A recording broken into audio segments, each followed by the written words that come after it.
Bigyan natin ngayon ng reaksyon itong pinaka-latest na post ni Secretary Juan Ponce Enrile. Nagmula nung naging palaban na si BP Sara, madalas na siyang mag-post, nagbibigay ng advice. Kaya lang napansin ko, sa lahat ng mga post niya, ang daming bumabati ko sa kanya na parang hindi na siya pinapakinggan. 47 minutes ago itong kanyang post. Basahin ko ang kanyang mensahe is pagkakaisa, magkalma lang daw ta. For the sake of our country, he's trying to save the country or save yung amo niya. Okay, basahin ko.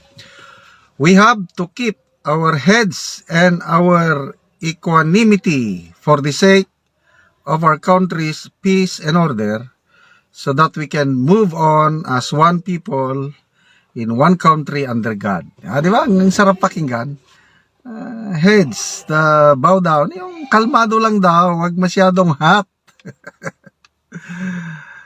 Let us, in the meantime, sublimate our individual personal desires, interests, and disgust for the common good of our people, so that the safety and progress of our country will not be jeopardized. Wow! Palakpakan naman natin si Secretary Enrile. Ang ganda itong advice niyang ito.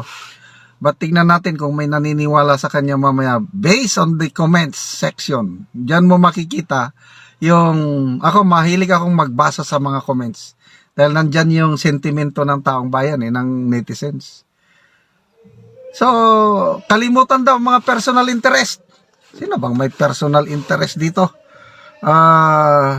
Tapos ang mga sublimate, kalimutan. Disgust. Yun daw, pagkadismaya natin, kalimutan daw. Ang daling magsabing kalimutan, sublimate. Okay, tuloy. The world is not stable at the moment.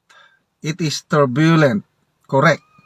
Buong mundo, hindi lang ating bansa, nagkakagulo. Let us not add to it our divisiveness. We have 2 national elections coming. Sinasabi niya, hintayin niyo ang eleksyon. Let us wait for those 2 events to settle our individual, group, and party interest.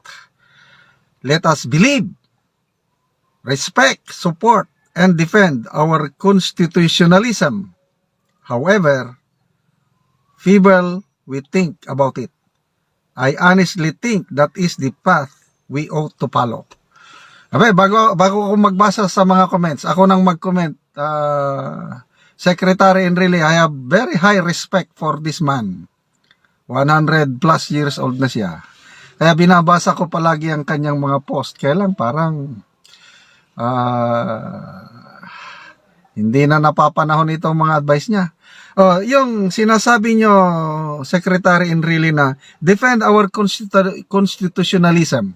Anong ginawa ng, sabihin mo ito sa mga congressmen, kay Speaker Martin Romualdez, anong ginawa nila? Charter change. Excuse me. Niloko nila ang mga nasa laylayan, pinangakuan nila ayuda, magperma lang. Kung di magperma, walang ayuda. Para lang baguhin ang constitution natin. Sinabihin nyo ba si Speaker Martin Romualdez? Sinabihan nyo ba ang mga kongresista? Anong ginawa ng Pangulo? Payag din siya. Kasi, sabi niya, gusto na ng Pangulo plebisito na daw next year para baguhin ang konstitusyon. Sinabihan nyo ba sila, defend the Constitution?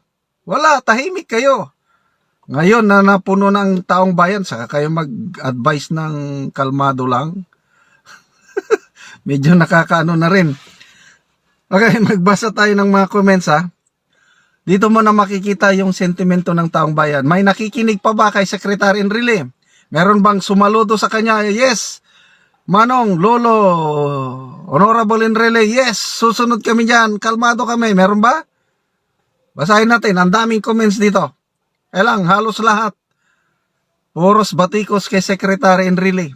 I don't know kung nagbabasa ba ng comments section si Secretary Enrile. Parang hindi. Post lang siya ng post. Hindi naman niya minomonitor anong epekto ng kanyang post. Ang communication po is two-way process. Magsabi ka, dapat malaman mang feedback. So ito na po ang feedback ng mga nakabasa sa kanya. Franchi Perez, tell me, who is crazy with their personal ambitions? Kasi may pinaparinggan siya na mayroon daw ambisyoso na gustong magpresidente kagad. Sino ba yun? Your lies, sinungaling. Your lies is as old as you are. You called it divisiveness. We call it quits. We vote for a continuity of government, not robbery in daylight. People are fed up with you and your government. Just rest, old man. In pieces you'll be. Grabe. Franchi Perez. O, diba?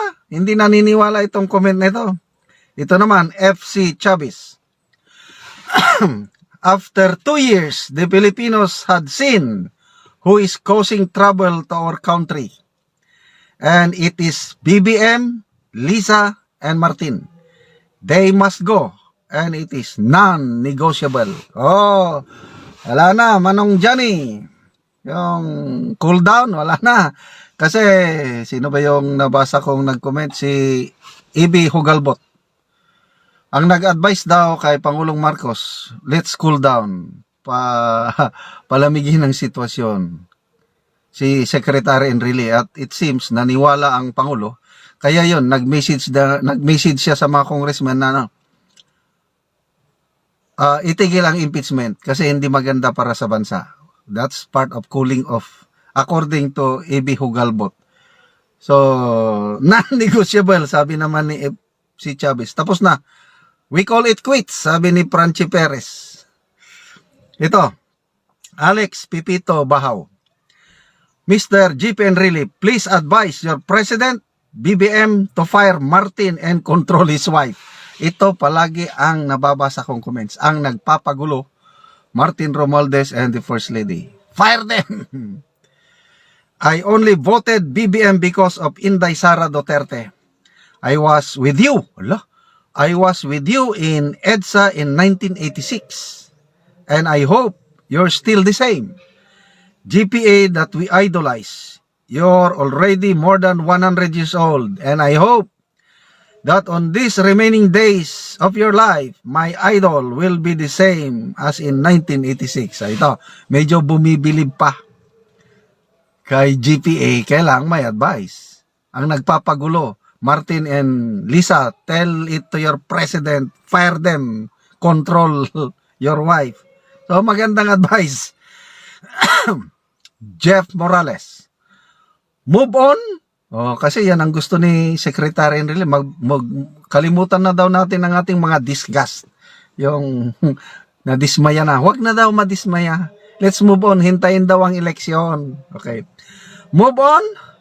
Better tell that to Martin and his Tamba alalays. They said in the recent interview that they will not follow, influence, nor be dictated whatever Bongbong Marcos opinion.